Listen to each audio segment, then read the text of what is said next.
Hello, everyone. Welcome to the Real Positive Girl podcast with me, Sabrina. This is the show that helps you become your best self, and today we're talking about how to ask for help, allowing other people to help you. But before we jump into that, as always, I want to invite you to come say hi to me on socials. Come say hi to me at Sabrina Joy Perozo on both TikTok and Instagram. I would love to see you and catch up in DMs, messages, like whatever. I can't wait to say hi to you.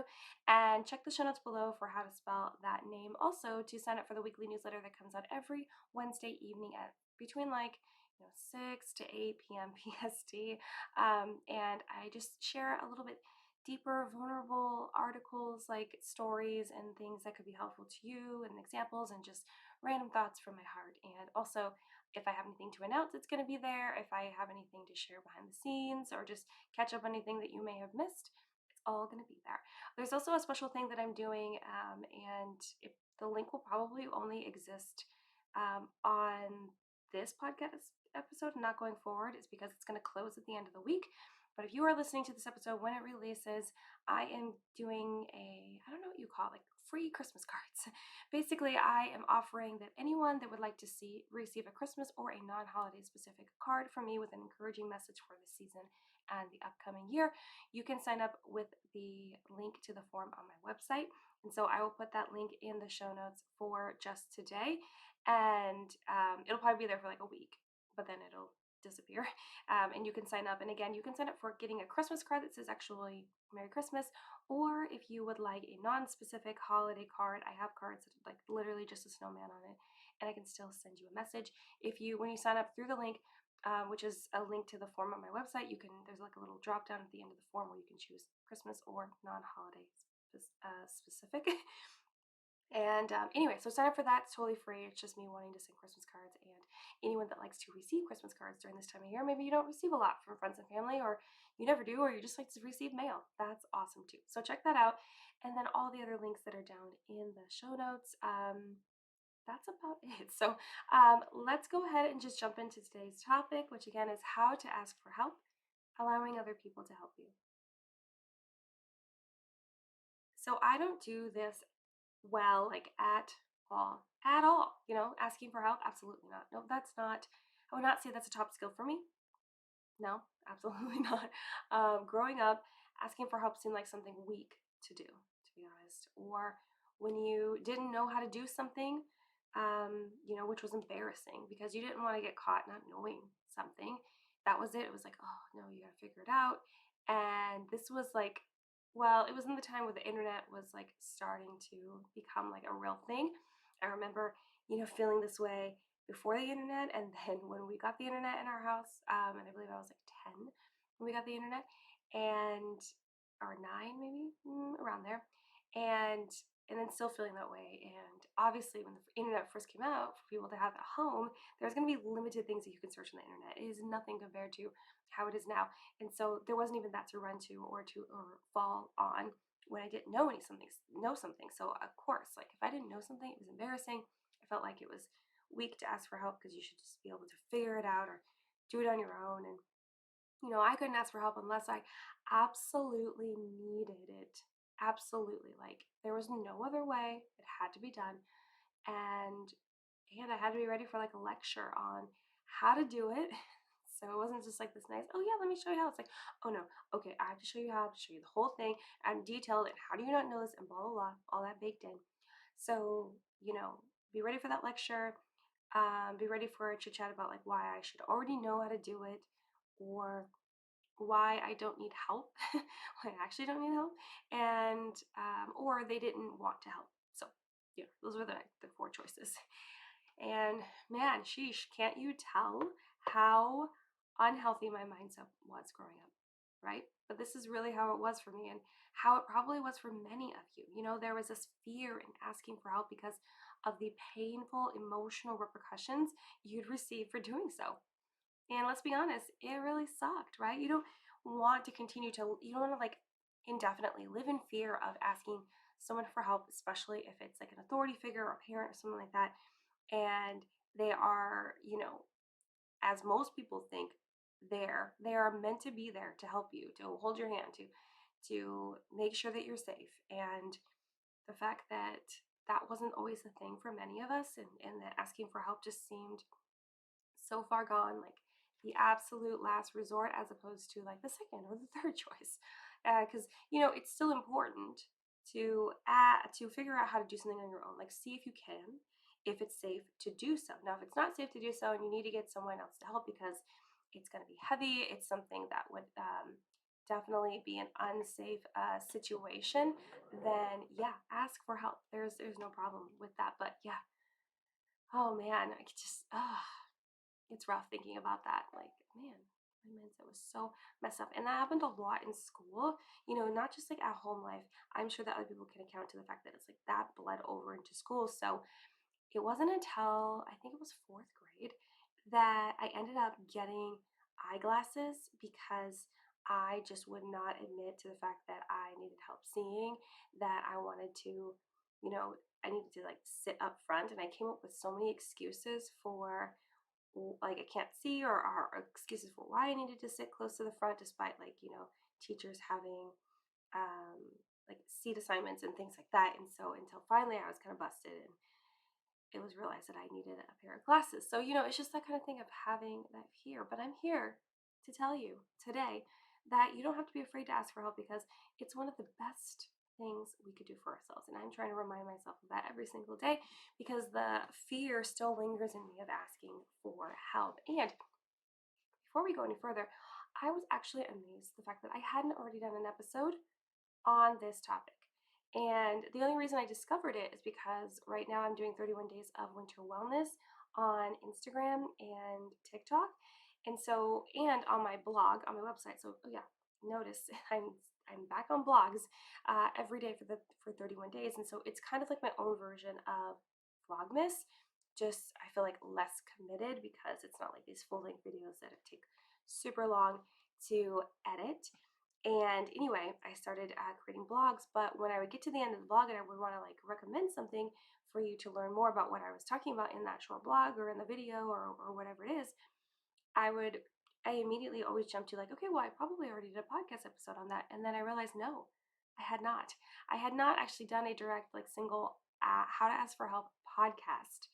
And I searched it and I did not find one. So I was like, okay, well, we need it because people struggle with it. And this is also why I put it in the list of 31 days of winter wellness, because it's just this skill that we all need to have. So, anyway, I am here to tell you how amazing it is to ask for help. So, the caveat though is that when we ask for help, there will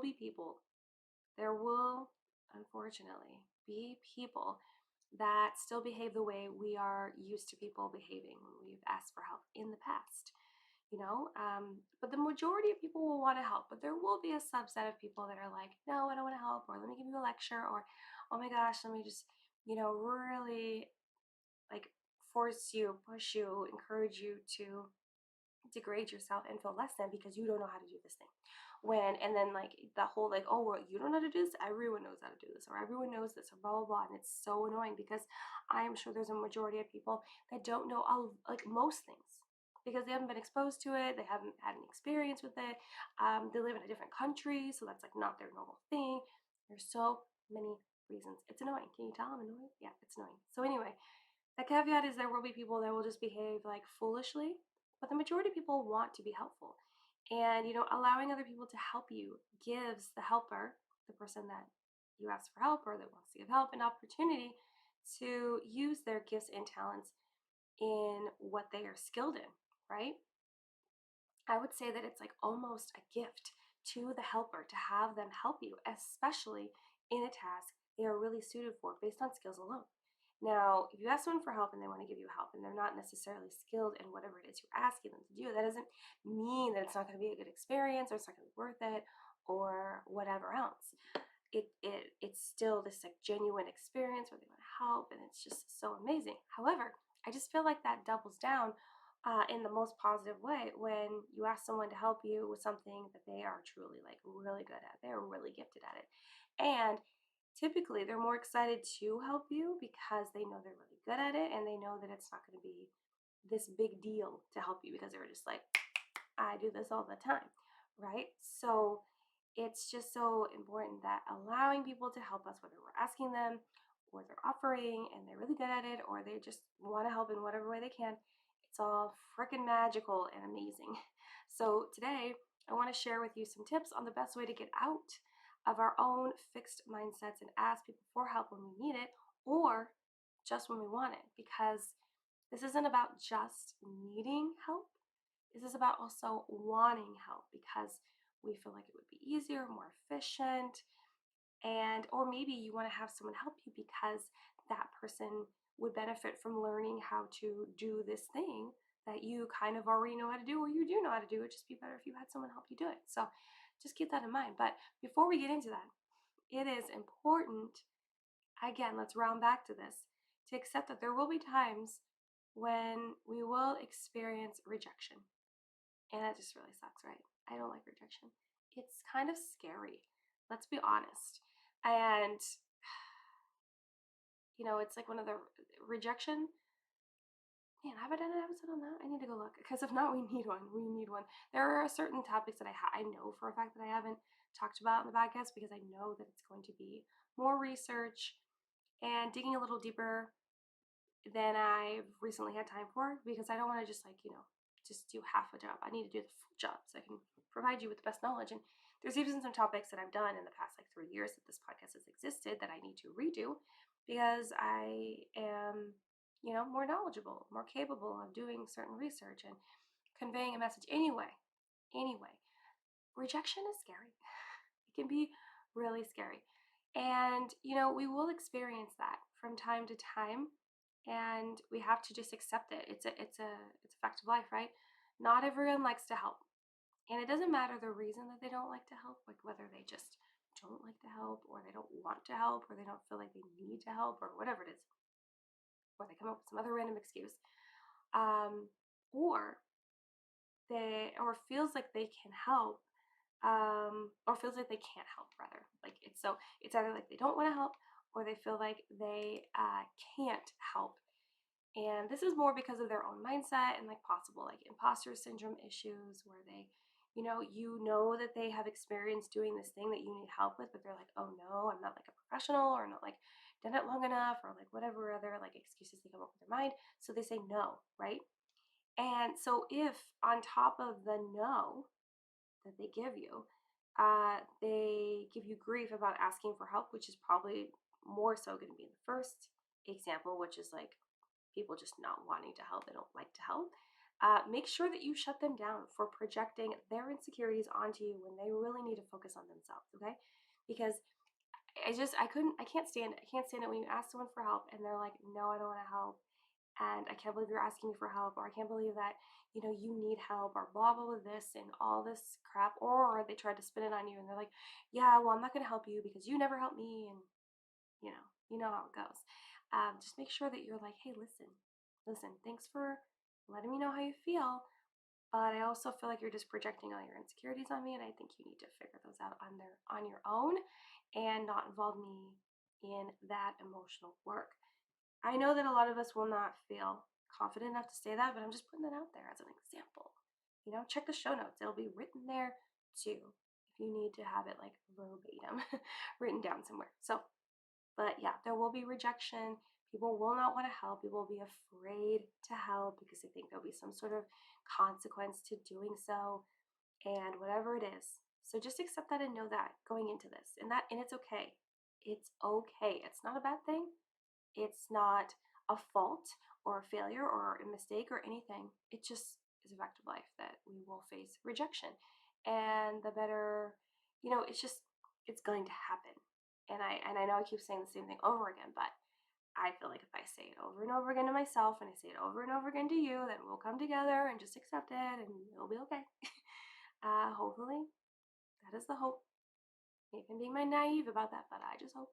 But we can't hide from it forever either, because I know a lot of us are out here really trying to avoid rejection at all costs. So you don't really put yourself out there, which kind of sucks because then you are missing out on so many things. And that's not worth it either. But we can't hide from it forever. You can try and get really comfortable in your comfort zone, which I did talk about recently today. And it just really drove the nail in harder in that coffin of like, no, it just, you will experience it, okay? There will come a time where you have to step a toe, your pinky toe out of your comfort zone and you will experience its wrath. And I know that saying that rejection has wrath sounds really negative, but it does. Because again, it's hurtful, it's painful, it's scary, it's uncomfortable. But there are so many things that are much worse than rejection that we do and have dealt with that we can take this on. I know we can. So, it's something that makes us stronger. Rejection does. And I know that sounds cheesy, but we all know it's absolutely true. Most of the most cheesy cliche things I say all the time are true. It's just that they're cliche and cheesy because people say them over and over and over again, right? And sometimes out of context, which is annoying. But it does make us stronger the more that we are able to push through rejection, right? And not, you know, it will help us realize that when we are rejected, it doesn't mean that we have failed or that it's the end of the road at all. It just means we either need to find someone else to ask for help because that person's just, out of commission, or we need to like reframe what we are looking to get out of this request. So maybe we're not necessarily asking the best thing or the right people who know how to do this, or maybe we need to find a better way to request help because people just don't understand what we're asking for. You know what I mean? So it's like when you're rejected and when people say no, they don't want to help, it's fine. You can just continue to move over, move forward to the next thing, which whether again, if that's someone else or a different way of going about getting the help that you want and you need. So let's go over 7 tips I have for you on how to ask for help from others that will be beneficial. But as always, before we jump into these tips, I have to let you know that all of these tips and advice are based on my own knowledge and research and personal experiences and the experiences of other people that I am allowed to share. If you find that by listening to this and none of these like really align with what you need and help learning how to ask for help from others, then I encourage you to seek a therapist or a counselor and get that one-on-one time to really figure out what would align best with you to get better at asking for help. Or if that is not an option for you that you would prefer, you can go to our best friend, Google, and type in how to ask for help. And you will get a lot of articles, you will get a lot of knowledge. You can sift through it, figure out what's best for you, and then align with that. Okay? So, 7 tips, 7 pieces of advice. Let's jump in on how to ask for help from others. So, number 1, I wasn't expecting to do this. I wasn't, I promise you. But when I was writing the tips, and a lot of times, maybe not a lot, maybe like 50% of the time when I write tips, I write them out of order. Now, often I will say the order of the tips don't matter, but I would say that usually the first 2 matter and the last one matters, like where they are on the list, and the other ones are just there. Unless I explicitly say that it does matter because it's supposed to go like this one, this one, this one, this one. You know what I mean? You know what I'm saying. This time, this was the first one that I thought of. And I wrote a freaking affirmation, you guys. And it wasn't on purpose. It wasn't like the plan all along. It was just like, oh, this is what we need to do to start asking for help. So start with this affirmation that I wrote that I really do need to share outside of this because I think it'll be helpful for everyone. But learning how to ask for help, start with this affirmation. I am worthy of asking and receiving help from others. This doesn't have any reflection on who I am or what I am capable of doing. I'm going to read it one more time, okay? I am worthy of asking and receiving help from others. This doesn't have any reflection on who I am or what I am capable of doing.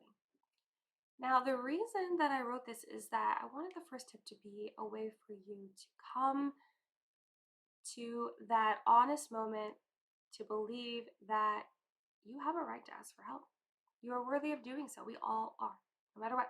No matter what. And I needed you to say that out loud, and I needed you to understand that it's true, and I need you to adopt it as your own personal truth and belief in yourself and live your life like that, right? And it had to be that twofold. It had to be that twofold of like, you are worthy of asking and receiving help, and then also knowing that like, just because you need help, It's not some sort of like negative connotation, characteristic thing that's like slapped on you. Absolutely not. You are worthy of asking and receiving help from others, and it doesn't have any sort of negative reflection on who you are, the fact that you need help with whatever it is, okay? So start with that affirmation, say it to yourself. If you want to write it down, again, it's going to be in the show notes below for you to just like write down, copy, paste, whatever, screenshot, do your thing. And I think it's going to be really helpful. I'm also probably going to share it on social soon too because I just feel like it's helpful. So, okay, start with that affirmation. Number 2, don't get in your own way. Don't get in your own way. Don't self sabotage. You know, when I talk about this, I've talked about this a decent amount recently because it's important. We are often self sabotaging ourselves, whether we know it or not. So, in regards to asking for help, don't get in your own way. And, you know, personally, I tend to get in my head and create like a whole story on why I can't ask for help from others. And honestly, there are times where I get in my whole head and create like a whole story on the reasons for this, that, and the other. And I kind of, it's like a self fulfilling prophecy of this negative stuff. Even my husband was pointing it out today. He's like, you really need to stop doing it. And I was like, oh, yeah, you're right. But yeah, we need to, you know, stop like talking ourselves out of all the like coming up with all these like fake reasons why we could not possibly ask anyone for help. And you know, it could be that they will like the things that I come up with were like they could judge me for asking for help. I could feel less about myself for not being able to do it on my own, which is like pride and ego getting in the way. I, you know, already believe the request will be like rejected. So you're like, what is even the point?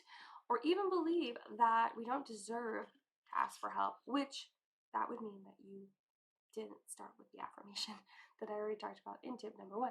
So we can just get in our own way and talk ourselves out of it and think that we don't deserve it or think that it's not something that we need to do when in reality we should do it. We should be asking for help. So stop self-sabotaging, stop getting in your own way when you are going after like asking someone for help. Number 3, you have to actually ask for help.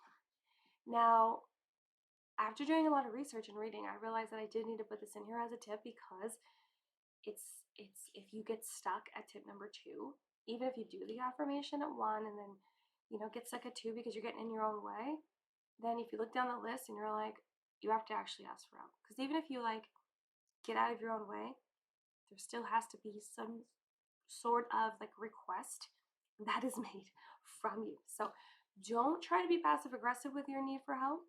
It's not going to work very well. I have to put that disclaimer. And if you do get someone to help you this way by being passive aggressive, just know it's not going to work forever. And I don't say this lightly, but when you are being passive aggressive to get people to do things for you, it's a mentally abusive way to go about things. And you shouldn't do it. You just shouldn't do it. Okay? Why? Why would you be that? Why? It's unnecessary. Okay? And honestly, when we act that way, because I'm not above saying I haven't, okay? Or, you know, I'm not perfect.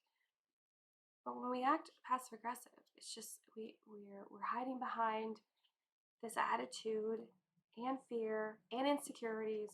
And what are we, too cool for school to like deal with those things? No. No. So don't be passive aggressive when you're asking for help, okay?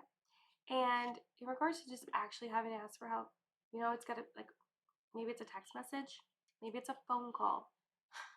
Do people still do that? Do people still call people on the phone? Phone call. Maybe it's an email or just going up to them in person, right? Whatever the way is, you got to formally ask for help, right? You got to formally ask for help. And when you do ask for help, make sure it's an appropriate time to do so. So if someone's in the middle of like a crisis, that's not the best time to ask someone to, you know, help you install something in your house. If someone is, you know, in the middle of like a workout, that's probably not the best time to ask them to like give you a ride home if that's the help that you need, right? Just make sure that you are aware that it is an appropriate moment to ask that person for help, but you gotta formally ask them. You gotta get the words out somehow and find out what the result is because they can't read your mind. And you shouldn't make them, right? Okay. Number 4, find someone you trust to ask first. Find someone you trust to ask first. So this won't work out every time. Like, right, because, they might be unavailable or they might have to say no or whatever it is. But if you start with someone you trust first to ask for help, it should be a lot easier to ask and get across what it is that you need. Because, knowing someone that you trust means you already generally have an established relationship with them, and it won't be as uncomfortable to be vulnerable about your request. So you already like know things about each other, there's trust there, it feels safe, and you're like, okay, I need to ask you for help. But again, this is not going to work out all the time. So don't let this be like the crutch and you can only ask for help when this person is available. It actually will stretch you and grow you as a person to ask people that you don't have such like a close, intimate relationship with for help. So consider that. But especially if it's scary in the beginning, you're not used to doing it, and feel really awkward, find someone you trust to ask first because it's a good way to like ease yourself into starting to ask people for help. Okay, number 5. Out of 7, you guys. 5. Have a general idea of what you need help with. Have a general idea of what you need help with. So you don't have to know every single detail about what you need help with, but have a basic idea to share with the other person so they can determine if they're able to assist or not. So if you're just like, hey, I need help with my house, and they're like, what in your house? Like, they're like, I don't know, just stuff. It's dirty, it's messy.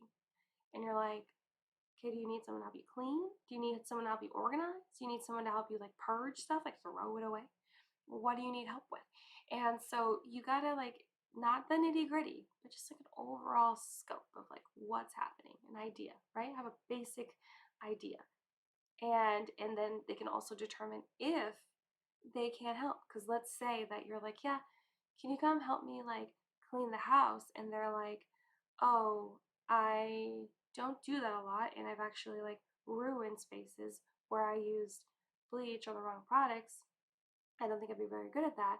Then they can determine whether they can help or not. Or you will get that information of like, oh, they don't feel like they can do that. And you can be like, hey, well, why don't you just sweep? And they're like, oh, yeah, I can sweep because that doesn't require any products at all. So just like really let them know like the details and then they can determine whether they can help or not, right? If you know you need additional input where you're like, oh, I need to organize, but I don't know any idea of how. I'd like some input on how to organize, right? Make sure you share that up front as well. Because if they don't feel like they can give you a good piece of advice or tips or, a perspective on what they think you should do, then they want to let you know that, right? Maybe they want to stay impartial for whatever reason. So just let them know upfront as well, so that also they don't feel like they're caught when they get there and then you didn't really have a plan and they're like, oh, I didn't realize I was going to have to help you make a plan, and maybe that's like not their thing for whatever reason. Then at least they knew before rather than getting them like stuck in helping you and feel like they have to do something that they absolutely have no idea how to do. So you know what I mean? So take time to write down your thoughts before asking if you think that would be helpful as well. Sometimes you just jot like a quick note on a piece of paper or maybe in your notes app, in your phone or whatever. And then you kind of feel like you're prepared with like what you are going to ask and request of them. So have a general idea of what you need help with. Number 6. Embrace the discomfort for gained strength. I know, weird title, but I went with it. Embrace the discomfort for gain strength. So it probably won't be fun to ask for help. No, I don't think so.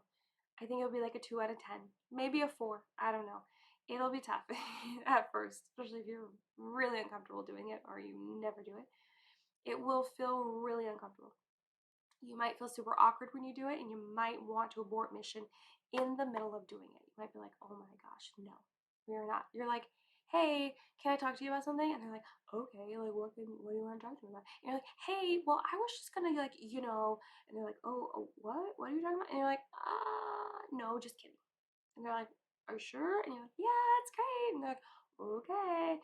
And then you go your separate ways, right? You like those voices? So impeccable, right? I know. I should be a voice actress. Anyway, you might want to just give up in the middle and be like, no, I'm not going to do this. But I encourage you to push through. Okay? I encourage you to embrace the discomfort. And know and believe that you will gain mental and emotional strength the more you are able to face your fears and discomforts in life. So you gotta embrace the discomfort, you gotta push on through, and you will gain so much strength in your mind and your emotions. You will little by little no longer allow the fear of rejection and vulnerability to scare you away from receiving something you deserve to ask for. Did you hear me? You deserve to ask for. You deserve to ask for. You deserve to ask for. So push through. Don't give up. Embrace the discomfort. It's gonna feel awkward. It's gonna feel weird. It's gonna be like, no, I don't do this. It's so uncomfortable. You know, it's not the same, but like talking about this like right now in this moment reminds me of any time I'm about to get on, like if we're the one time we've been to Disney World at Tower of Terror, or now in Disneyland where it's like Guardians of the Galaxy. It reminds me of every time that I'm like, okay, I'm gonna do this ride and it's gonna be okay. And I like doing the ride, but I am so scared. Absolutely. I am so scared. But I'm like, okay, we're gonna embrace this, we're gonna do this, it's gonna be fun. I'm gonna lean into the discomfort and the scariness of it, and I'm gonna become stronger. And apparently I am becoming stronger because I still continue to ride that ride every time. So anyway, embrace the discomfort for gained strength. Number 7, and our last tip for today, is don't deny someone when they offer to help you and you know it will be helpful. It's a long title. Don't deny someone when they offer to help you and you know it will be helpful. I do this all the time. I do this all the time. I deny people that offer help all of the time, which I think is worse than not asking for help in a way. It's just so uncomfortable. But I do this. It's so bad that my husband has had people ask him if they could come over and help me with like a big project that he knows that I'm doing that could use that person's help, and he will always tell them no. He's always like, no, she's good. Because he knows I would struggle to see offered help as like a gift, even though it is. It is absolutely a gift. And this happened recently where my husband and I were walking through Walmart shopping, and he was like, I was thinking about it, like our friend asked me if she could come over and help you like unpack boxes in the kitchen and kind of get that together. And I told her no because you're so controlling. Was that the right answer? That's literally what he asked me. And I said, well, maybe, but I don't know. And the reason why he went with that answer is because when we moved like a little over 2 years ago into the other house we were living in, my mother-in-law offered to come over, and she did, to unpack, and she did, and I hated every moment of it. And it wasn't because of her. It's not. It's just more of like I am so controlling that I needed to like decide where things were, and I didn't want to have to do the extra work of moving things, and then I didn't want to go through the fight of like trying to explain why I wanted something where it was in my own kitchen. And that house was like the first like really nice house that we've lived in, and so I really wanted to like experience being able to put things in like their own spots, and it was very exciting for me, right? But he had learned, and like years previous to this, that it's just like Sabrina just wants to do her own thing. But I have learned that it can be rude and mean and not nice and just unnecessary. We should accept help if we know it'll be helpful. Now, let's say that someone's like, hey, can I help you write the podcast? I would be like, no, I'm good. Thank you. I appreciate that, but no. But let me know if you have any suggestions for titles or topics, because that would not be helpful to me. It's just something that I need to write on my own, and like mixing two writing styles and having to get together with someone to do that, like especially with the podcast just being one person, right? But that would be different if it was like multiple people, or if someone was like, yeah, let me help you come over and organize, or get your lawn together, or mount your TV, or I don't know, drive you to the doctor because you just had surgery or something. It just, if you know it will be helpful, then we need to like not deny people that want to offer help, unless it'll be like an inappropriate situation with that person, when it would not be good. Okay? So just keep that in mind. Common sense here. But people generally offer help because they want to help. Remember that. Because they're another reason why I don't accept help often is because I feel like people might be doing it out of guilt, or because they're like feel like they have this expectation that they have to, when that's really just me assuming and trying to like mind read and create a story in my mind that's not true based on my own insecurities and fear. So if you do that too, there you go. That'll be helpful for you. But yeah, people generally offer to help if they actually want help. There will, be a few in there that only offer to help so that you will help them, right? They want to be able to swap a room, get that in return. But I wouldn't worry about that too much because I'm sure that we've all been there when we're like, hey, how about I help you and then you help me? And they're like, okay, great, because that can still work out and be positive. So the bottom line here is allow people to help you when they offer it, if you think it'll be helpful and safe in a comfortable situation. And I don't mean comfortable in emotions, I just mean like, well, that too, but when it will be, when it will be like a weird situation that you should not say yes to some weird, creepy person that should not be helping you. You know. So they are trying to give you a gift, and your rejection isn't necessary unless there's another real reason you can't accept help again. You would know. Trust your gut. And, if that's the case, like if you have a real reason for why someone that you do trust or someone that you don't uh, offers help and you're like, no, I don't want help. I don't need help. If that's the case, try to clue them in on that so it's not just a denial for no reason. So for me, if the gal which is the husband of my husband's best friend, had come to me and been like, hey, can I come over and help you unbox things in your kitchen and put things away so that you're not having to do it all on your own? And if I were to say no, I would have to. I feel like I should tell her like even like a quick summary of the reason. Like no, because I don't have that much time to do it because I'm working in 30-minute increments every single day throughout the day. Or no, because I'm going to pay someone else to do it. Or no, because whatever the reason is, right? And so make sure you try to offer them a reason so it's not just where they're like, nope, and just like silence. That would be so weird. That'd be so weird. So, anyway, don't deny someone when they offer to help and you know it will help, right? Like if someone, let's say you're sick and someone offers to come over and bring you food, why would you say no to that? Especially if they knew your dietary restrictions and all that stuff. And they're like, let me bring you over. Like for me, it'd be like, let me bring you over some gluten-free, homemade gluten-free chicken noodle soup. And I would be like, yes, please, please, please. And because they want to do that, because they want to help. As opposed to you saying no and being like, I can take care of myself on my own when your pride and your ego get in your way. So, anyway, now I'm just rambling. But you know what I mean. Don't deny someone when they offer to help and you know it will help. But that is it. That's all 7 tips on how to ask for help. So I hope this was helpful to you. Thank you so much for listening to the Real Positive Girl podcast. Again, with me, Sabrina. I appreciate every single one of you that has listened, downloaded, and shared the show. Also on Instagram, there's been a few people that have shared that I have popped up in their Spotify Wrapped. And that is just so exciting. And I'm so extremely grateful for that. It's freaking amazing. But until next time, have a good one. And I will see y'all next time. Bye.